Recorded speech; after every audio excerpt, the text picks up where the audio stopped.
Abraham Lincoln, the founder of the Republican Party, in far more turbulent times said to listen to the angels of our better nature.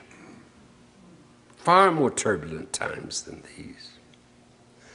I grew up in the South. I saw a lot. People demeaned, belittled, just because they were darker. I grew up with it. And somehow or another, God gave me some eyes to see. Went to South Africa a couple of occasions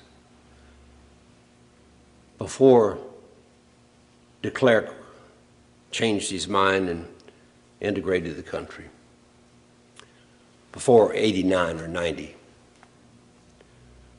And I was at one point visiting professor at Stellenbosch University in South Africa. That's sort of the Harvard for the Afrikaners.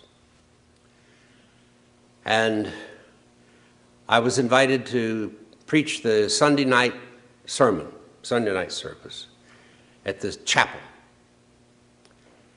It was packed with students, generally all in suits and ties, and their young ladies all dressed up to the T's, and they said to me, now you will stick with the third commandment, because that's what I was supposed to preach on, was the third commandment.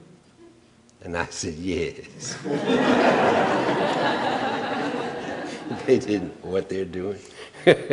Oh, you recall what we're supposed to believe in the third commandment?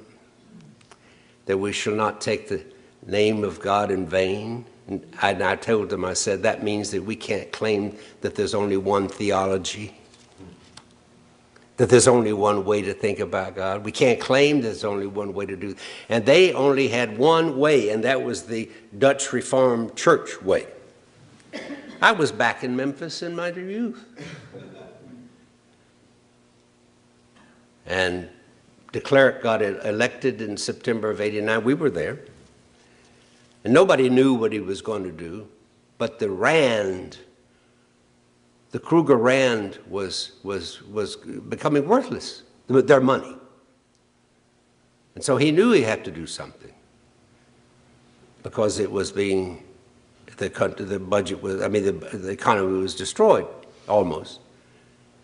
And so he released a fellow who had been in prison, 28 years? We saw Robbins Island when it was still had prisoners in it, just at a distance. And they let a fellow loose there, Nelson Mandela, and he became prime minister, and the most glorious things and movements in the world took place at that time. Truth and Reconciliation Commission. And he didn't try to get back at them and pay them back. He on the contrary knew what humanity was about. And they created a constitution in which all people would be equal, including sexual orientation, in the Constitution of the Republic of South Africa. Nelson Mandela. Do you have to be in prison for 28 years? My God, we've got this gospel. Let's try to act like it a little bit. Oh, I know. You get a headache, I realize that.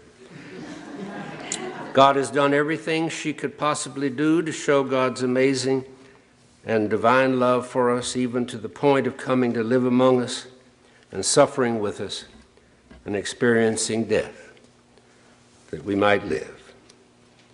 We've got to try. We've got to try. Amen.